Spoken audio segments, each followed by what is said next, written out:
दोस्तों, कैसे हैं आप। आज हम कृषि की कुछ फसलों पर बात करेंगे। सबसे पहले हॉर्टिकल्चर, बागवानी।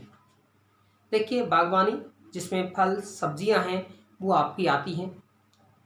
एक संतुलित भोजन के लिए प्रतिदिन 92 ग्राम है वो फल है वो भोजन में आपके होने चाहिए, क्योंकि फल और सब्जियों में है एंटीऑक्सीडेंट होता है। जो आपका एंटीऑक्सीडेंट पाया जाता है वो शरीर में ऑक्सीजन की क्रिया या ऑक्सीजन से क्रिया से उत्पन्न मुक्त मूलकों को है क्या करते हैं, वो निष्क्रिय करते हैं और उन कोशिकाओं को नष्ट होने से बचाते हैं। इस प्रकार एंटीऑक्सीडेंट है मानव शरीर को है लंबा जीवन अर्थात दीर्घ और यौवन प्रदान कर कर बुढ़ापे से लड़ने की क्षमता या बुढ़ापे को रोकने में है ये हमें मदद करते हैं। भारत फल और सब्जियों के उत्पादन में है वर्तमान में, खासकर जो डेटा आए हैं 2016 में है, भारत इनके उत्पादन में है 2016 में सेकंड स्थान पर है, द्वितीय स्थान पर है। फलों के उत्पादक अलग अलग हैं, जैसे आम के उत्पादन में है महाराष्ट्र राज्य है, सेब के उत्पादन में है आपका जो हिमाचल और आपका जम्मू कश्मीर है। इस तरह से आपका है। दूसरी चीज़ और है, यहाँ पर सब्जियों में है आपका जैसे गोभी है, मटर है, आपका बैंगन है, टमाटर है, अर्थात भारत में उत्पादन है आपका अधिक किया जाता है। इस बागवानी कृषि को ट्रक फार्मिंग भी कहते हैं। देखिए, ट्रक फार्मिंग क्या है। ट्रक फार्मिंग में है जो नष्ट होने वाली फसल है, जैसे कि सब्जी है, आपका फल है, फ्रूट है, जो ट्रक के माध्यम से है, जिसमें एयर कंडीशनर अर्थात प्रशीतकों के माध्यम से है एक स्थान से दूसरे स्थान पर एक रात भर में पहुंचाया जा सके, वो क्या कहलाती है, आपकी ट्रक फार्मिंग कहलाती है। दूसरी चीज़ आती है कि यहाँ पर बहुत सारे फ्रूट भी, ड्राई फ्रूट भी आपके उत्पादित किए जाते हैं, जैसे कि हम उसमें बात करें काजू है, इस तरह की जो है।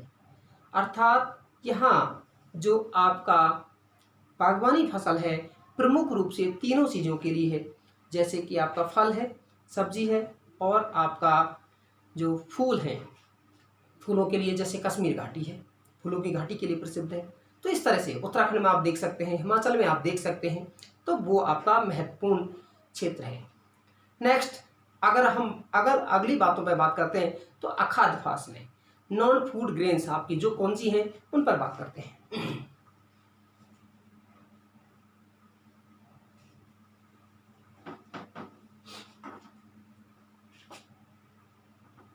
अखाद्य फसलें, नॉन फूड ग्रेन्स। जो नॉन फूड ग्रेन्स हैं उनमें हम जो सबसे पहले लेते हैं वो है आपकी रबड़।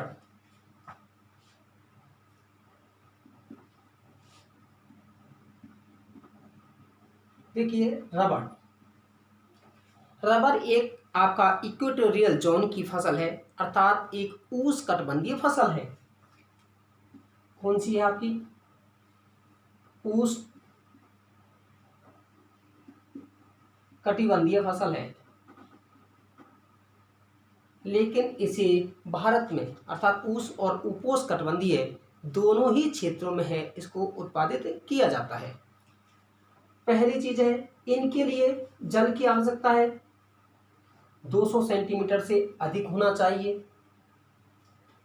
टेम्परेचर है वो 20 से 30 डिग्री होना चाहिए।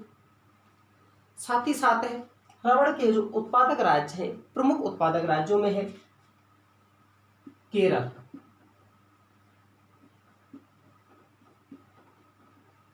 तमिलनाडु,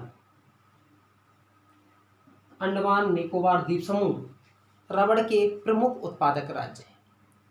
दूसरी तरफ हम देखेंगे जो दक्षिण पूर्वी एशिया है वो ही विश्व का 90% रबड़ उत्पादन करता है, जिसमें मलेशिया है, आपका थाईलैंड है, इंडोनेशिया है और भारत, अर्थात ये 4 प्रमुख रबड़ उत्पादक देश हैं। आप देखेंगे कि रबड़ का उपयोग है विभिन्न कारकों में है, विभिन्न चीज़ों में आपका किया जाता है। दूसरी चीज़ है, अगली जो फसल के रूप में है रेशेदार फसल है। रेशेदार फसलों में हम बात करते हैं फाइबर क्रॉप्स।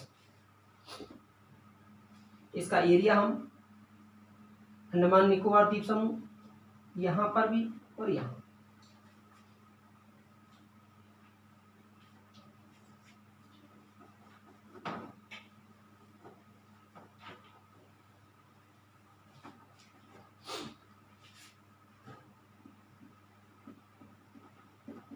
रेशेदार फसलें अर्थात फाइबर क्रॉप्स। देखिए, रेशेदार फसलों में हम बात करते हैं तो उसमें हमारा कपास है, जूट है, सन है, इस तरह की फसल। ये प्राकृतिक, कुछ आपके प्राकृतिक रेशम के रूप में है।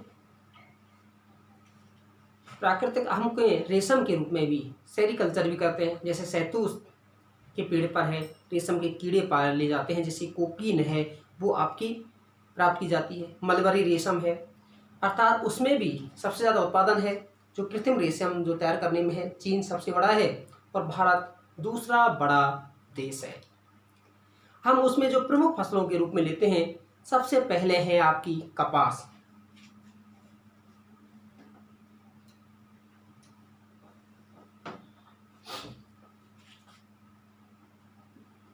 कपास, कॉटन। देखिए, कपास का जो जन्म स्थान है वो भारत को माना जाता है। जन्म कहाँ है? भारत। ये कैसी फसल है? उष्णकटिबंधीय फसल है।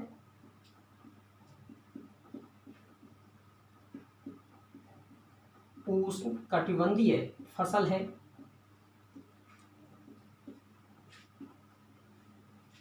इसके लिए ये कौन सी ऋतु की फसल है? तो ये खरीफ की।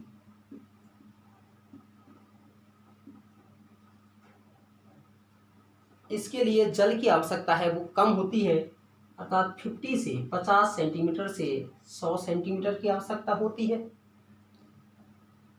लेकिन इसके लिए 210 दिन है पाला रहित होना चाहिए, कि पाला है इसके फूल के लिए सबसे ज़्यादा नुकसान होता है। 210 दिन पाला रहित।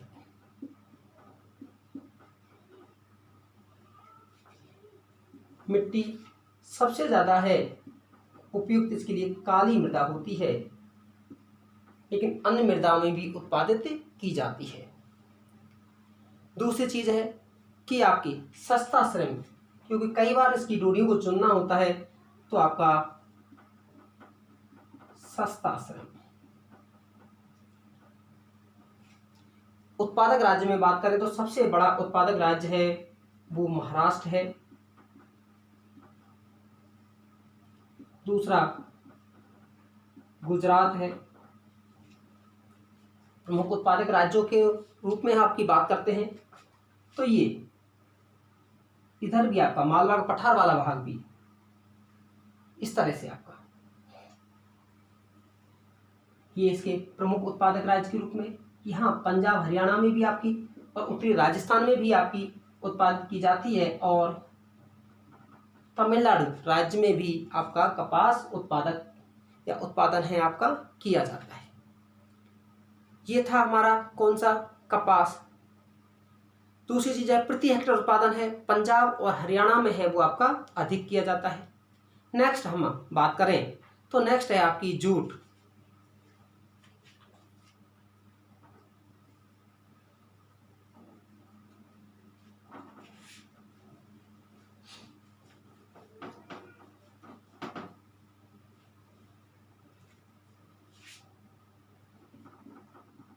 जूट, जूट भी एक प्रमुख रेशेदार फसल है। देखिए, जब भारत पाक का विभाजन हुआ तो दो फसलों पर खासकर ज्यादा प्रभाव पड़ा। मुद्रादायनी फसलों में कपास, क्योंकि पाकिस्तान में जो पश्चिमी पाकिस्तान वो पंजाब है वो पाकिस्तान में चला गया। ऐसे जूट पर है पड़ा, क्योंकि जूट के उत्पादक क्षेत्र थे वो किधर चले गए? आपके बांग्लादेश में। और जो उसकी जूट की इकाइयां थी वो कहाँ रह गई? भारत वाले भाग।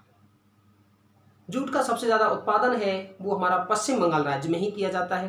इसके लिए भी उष्णकटिबंधीय फसल है, वही सारी चीज़ें हैं। अर्थात कौन सी है ये? उष्णकटिबंधीय फसल है।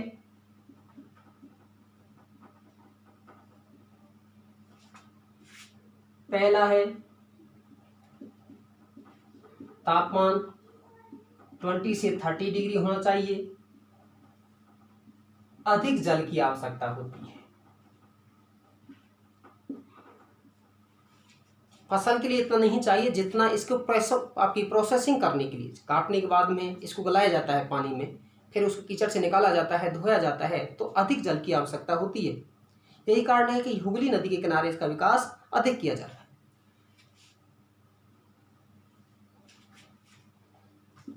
तकनीक।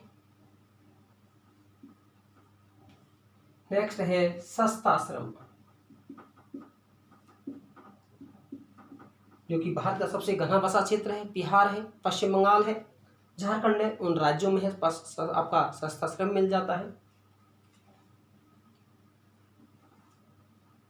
बाजार अर्थात आयात निर्यात की सुविधा भी, जैसे कि आपका कोलकाता बंदरगाह है आपका। उत्पादक राज्य, उत्पादक राज्यों में बात करते हैं तो 3 बड़े उत्पादक राज्य हैं, जिसमें सबसे बड़ा उत्पादक राज्य है पश्चिम बंगाल, फिर है आपका